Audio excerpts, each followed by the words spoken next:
지금요. 아마 인터넷 해보신 분들은 주말 사이에 이 기사 보셨을 거예요. 인터넷에서 뜨겁게 논란이 일고 있는 그 얘기를 해보도록 하겠습니다. 임방글 변호사님. 네, 바로 걸그룹 시스타 출신 가수 효린 씨에 아하. 관한 이야기인데요. 네. 지난 25일 한 온라인 커뮤니티에 한 게시판에 글이 올라왔는데 네. 그 글은 이 글을 올린 사람이 중학교 이 3년 동안 효린 씨로부터 학교 폭력을 당했다라는 이야기입니다. 네. 상습적으로 옷과 현금을 빼앗겼고요. 네. 또 아주 온갖 이유로 아파트 놀이터에서 폭행을 당했다. 그리고 또 글을 올린 그 사람의 친구는 노래방 마이크로 머리도 맞았다라고 허허. 하면서 이렇게 학교 폭력을 당한 이유는 네. 본인의 남자친구 이름과 그 효린 씨의 남자친구 이름이 같기 때문에 허허. 그 이유만으로 이런 학교 폭력을 당했다라는 글을 올려서 굉장히 화제가 됐습니다. 일단 내용만 놓고 보면요. 많은 분들이 어머 이런 일이 있었어라고 정말로 귀를 의심할 정도의 내용이에요. 다만 오윤성 교수님 아직은 이 글을 올리신 분의 주장이기 때문에 단정할 수는 없잖아요, 지금. 그렇습니다. 그죠? 네. 그래서 이제 저희가 이 사실, 만약에 이제 허위로 만약에 이제 주장을 했으면 나중에 본인이 책임을 져야 되겠지만 어허. 그렇지 않고 이 사람이 하는 이 주장이 사실이라고 하는 전제하에서 본다면 네. 지금 뭐라 그러냐면 하굣길에 이 효진이라고 하는 사람이 자기를 화풀이 대상으로 삼아서 정말 교통사고라도 났으면 싶었다라고 할 정도였다는 아이고. 거예요. 네. 그리고 이제 3년 동안 이제 그 괴롭힘을 당하면서 내가 어떻게 자살을 하지 않고 견뎠는지 정말 신기할 정도로 자기는 버텼다. 이렇게 얘기를 하는 것으로 봐가지고는 조금 이게 신빙성은 좀 있는 것 같긴 해요. 그런데 이 효린이 가수가 됐다라고 하는 소리를 듣고 본인이 네. 까무라치게 놀랐다라고 얘기하는데 사실 그 지금 이 사람의 주장이 사실이라고 한다면 현재 학교에서 주위 친구들에게 폭력을 쓰고 있는 학생들이 네. 정말 명심을 해야 될 것이 이게 15년이 지나도 이렇게 문제가 될 수 있다라고 하는 그런 사실입니다. 네. 사실 부연 설명을 드리면 효린 씨의 그 효린이라 이름은 예명입니다. 그러니까 이 가수 활동할 때 쓰는 이름이고요. 본명은 따로 있어요. 김효정입니다. 그 얘기를 왜 하냐면 그 글을 올린 사람이 이 이름을 언급하기 때문에 그런데 저희가 잠시 또 설명을 짚어볼게요. 그런데 최명기 원장님, 이 기사를 접하시고 이 소식을 접하신 분들 중에 혹여는 그런 생각을 하실 거예요. 이 효린 씨는 지금은 솔로 활동으로 왕성한 활동하고 있습니다만 애초에 걸그룹 시스타 활동을 했단 말이에요. 근데 그게 시스타 활동을 한 게 되게 오래됐어요. 왜냐하면 여름에 히트곡을 엄청 냈던 걸그룹이기 때문에 그러면 왜 시스타 활동할 때 가수 활동할 때는 가만히 있더니 지금 와서 그럽니까? 라고 갸우뚱하신 분도 계실까요? 어떻습니까? 그렇게 생각을 할 수도 있습니다. 네. 그런데 이건 이제 일반적인 경우인데요. 일단은 지금은 이제 우리가 2019년이고요. 그런데 한 10년 전, 15년 전만 하더라도 똑같은 일에 대해서 이제 반응하는 게 달랐었을 거예요. 그렇다 보니까 이분의 입장에서는 혹은 일반적인 이런 피해자의 입장에서는 내가 이런 얘기를 한다고 하더라도 그게 아마 좀 묻히거나 그럴 가능성이 있을 것 같다라는 생각을 하게 될 것 같고요. 네. 또 일반적으로 우리는 유명인들의 입장에서는 뭔가 본인이 작은 일을 확대한다고 생각하지만 네. 또 일반인의 입장에서는 유명인을 상대로 뭔가 문제를 제기할 때 명예훼손 소송 같은 경우도 굉장히 두려워하게 됩니다. 그러고 나서 많은 경우에 이제 이게 결국 시간이 지나면 잊힐 거라고 생각하거든요. 네. 그런데 본인이 여기에 대해서 문제를 제기한다는 거는 물론 가해자한테 처벌이 될 수도 있겠지만 피해자 입장에서는 자신의 상처가 들쑤셔지게 되는 거예요. 그렇기 때문에 피해자가 어느 한도까지는 이거를 다시 드러냄으로 인해서 내가 그때를 회상하게 돼서 내가 받는 상처가 네. 이거를 내가 감춤으로 인해서 내가 받게 되는 억울함보다 그 비율을 따져놓고 보는 거예요. 그렇기 때문에 그런데 시간이 지나도 이게 잊혀지지 않는다고 생각하고 지금은 네. 아무리 이게 결과가 어떻게 되든지 간에 네. 나의 입장에서 이거를 드러내서 공론을 하지 않는 한 내가 도저히 살아갈 수 없다는 시점에 이르러서 그걸 이제 노출하게 되는 경우도 있습니다. 사실은 그 미투 국면에서 이제 저희가 뉴스파이터가 그런 얘기도 했습니다만 사실은 왜 이제 와서 이런 고백을 하느냐, 이런 어떤 폭로를 하느냐, 이런 지적에 대해서 우리는 쉽게 말을 할 수 있습니다만 그 피해를 당하신, 물론 이분은 주장입니다, 아직은. 피해를 당하신 분 입장에서는 그걸 쉽게 말하기, 그동안 많은 이 고통 속에 살아왔다는 점을 우리가 참작을 한다면 우리가 또 쉽게 말을 해서는 안 될 것 같다는 생각도 해봐요. 그 기간을 왜 이제 와서 얘기를 하느냐, 이 문제 갖고는요. 그런데 김기현 아나운서, 네. 일단 이런 폭로글이 올라왔어요. 주장글이 올라왔습니다. 이래서 혹시 효린 측은 이 사실 접했습니까? 네, 지난 토요일에 온라인에 이 해당 글이 올라왔고 네. 그리고 다음 날인 26일, 그러니까 어제죠. 일요일에 효린의 소속사인 브릿지에서 입장 전문을 내놨습니다. 아, 그래요? 네. 예. 제가 좀 설명을 해드릴게요. 그럴까요? 네네. 네, 피해자라고 주장하는 사람이 올린 글을 효린이 접했다라고 합니다. 아. 그리고 이 글을 접하고 나서 효린 본인은 그 15년 전의 기억이기 때문에 그 기억이 선명하지는 않다. 그래서 사실관계를 확인 중에 있습니다라고 이야기를 했고요. 네. 더불어 해당 글을 올리고 피해자라고 주장하시는 분을 직접 찾아가서 사과를 하고 좀 해결해 나가도록 최선을 다할 것이다. 심려를 끼쳐드려 죄송합니다. 라는 글을 올렸습니다. 네. 이제 그 댓글을 뭐 저도 방송 전에 몇 개 좀 읽어봅니다만 이제 소속사 측의 이제 해명 중에 또 많은 분들이 궁금증하거나 또 갸우뚱하는 부분은 그거예요. 지금 피해를 당했다고 올리신 분의 글이 사실이라면 이게 결코 잊을래야 잊혀질 수 없을 것 같은데 보세요. 15년 전에 효린 본인은 15년 전 기억이 선명하지 않은 상황이라고 일단 그랬다는 거예요. 물론 그럴 수는 있습니다. 단정할 수는 없어요.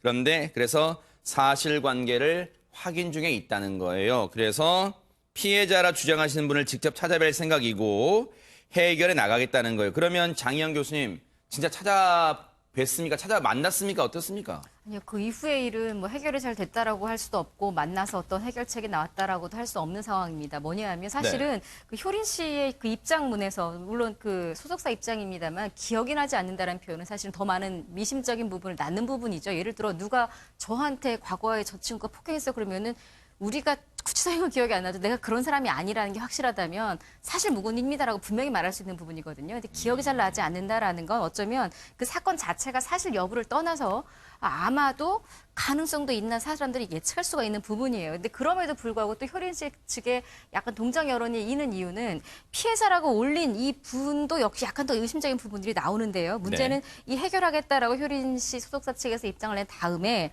피해자라고 한 사람의 이런 글이 또 올라왔어요. 네. 글쓴 당사자입니다. 라면서 이 기사가 뜨고 나서 몇 시간 만에 효린 씨 측에서 문자가 왔다. 근데 문자 내용인즉 내가 지금 해외에서 막 돌아온 공항에 막 도착하고 나서 이걸 보기 때문에 연락이 늦었다. 일단 미안하다라고 사과를 한 듯한 내용이 있고요. 지금 만나서 얘기하고 싶은데 연락처를 좀 보내줄 수 있을까라고 먼저 물어왔다라는 거예요. 네. 그래서 본인이 연락처를 친구를 통해 남겼는데 문자만 그렇게 왔지 이후 6시간째 연락이 없다. 그리고 나서 아무 연락이 없더니 갑자기 소속사 측을 통해서 무슨 법적인 뭐 대응을 하겠다, 고소하겠다 이런 측의 이야기가 나왔다. 참 말이 안 된다는 식으로 또 답답하다는 이야기가 나왔습니다. 근데 네. 문제는 내가 그 글 쓴 당사자라고 올라온 이 글 자체가 처음에 그 피해자라고 주장한 그 사람과 동일인인지도 사실은 여부가 확인되지 않았고요. 아, 그래요? 글 자체가 또 얼마 만에 삭제가 됐습니다. 삭제가 되다 보니까 확인할 길도 없고 오히려 이런 법정 대응하겠다고 하니까 자진해서 이 글을 내리는 거 보면 처음에 글 쓴 사람도 혹은 이후에 이 글 쓴 내용 자체는 피해자가 아니거나 피해자도 혹시나 또 뭔가 의심적인 부분이 있는 건 아니냐 이런 지금 논란이 한창 있는 상황입니다. 네. 상황이 이렇다 보니까요. 애초에 내가 중학교 15년 전 가수 효린, 본명 김효정 씨한테 중학교 내내 3년 내내 학교 폭력을 당했다라고 폭로글을 올렸는데 그 이후에는 돌연 이 글이 삭제됐어요.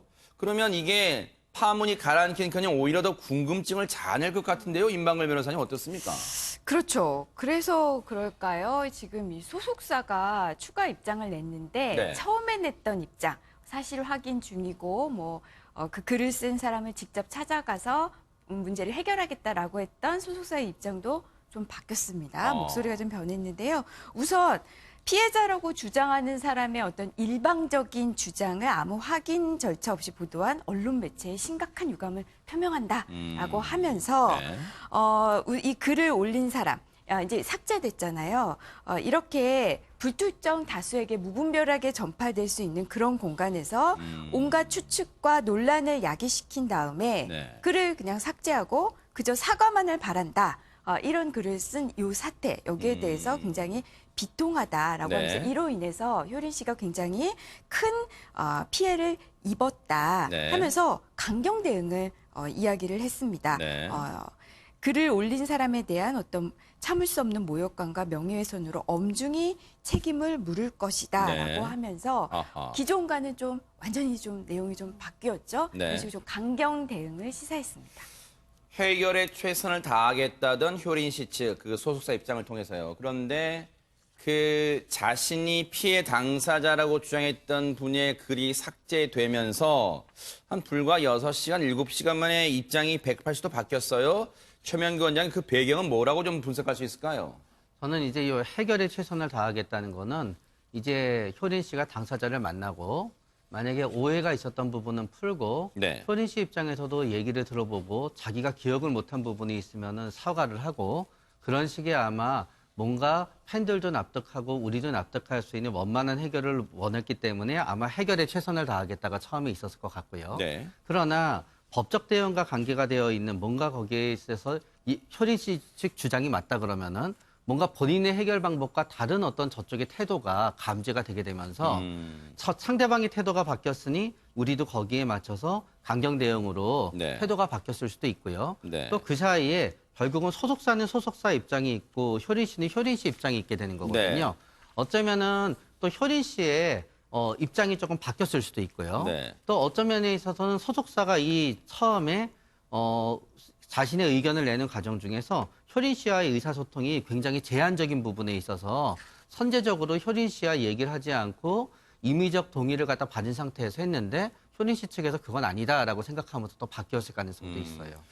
근데 이게 사안의 내용을 보면요, 오윤성 교수님, 이게 그냥 진실 공방이란 이름으로 그냥 방치할 사안은 아닌 것 같아요. 왜냐하면 이 내용의 파급력이 상당합니다, 지금. 그렇습니다. 이제 그 한 가수의 앞으로의 여러 가지 이미지라든가 이런 여러 가지 것들에 대한 그 치명적인 영향을 줄 수 있기 때문에 네. 이것을 문제 제기를 하신 분이 이것이 사실이든 사실이 아니든 간에 분명히 뭔가를 갖다가 해야 될 필요가 있는데 문제는 이제 15년 전의 일이라는 거죠. 그러니까요. 그렇기 때문에 이제 그쪽에서 제시를 한 것은 뭐 졸업 앨범 이런 걸 제시를 했다라고 하는데 네. 사실 뭐 좀 가까운 시기라고 한다면 SNS 같은 것을 통해서 그것을 밝혀낼 수 있지만 지금 현재 그렇게 하기는 쉽지 않을 것이고요. 네. 단 중요한 것은 이것이 이제 뭐 한두 달에 걸친 것이 아니라 3년 동안 본인이 주장하는 대로 그렇게 피해를 당했다라고 한다면 주위에 있는 같은 그 친구들의 그 증언이라든가 네. 이런 것들을 통해 가지고 분명히 그런 사실이 있었는지 없었는지 네. 만약에 있었다라고 한다면 효린 씨 쪽에서 뭔가 이렇게 사과를 해야 될 문제고 네. 만약에 없었는데 그런 것이 있었다라고 해가지고 이런 식으로 문제를 제기했다면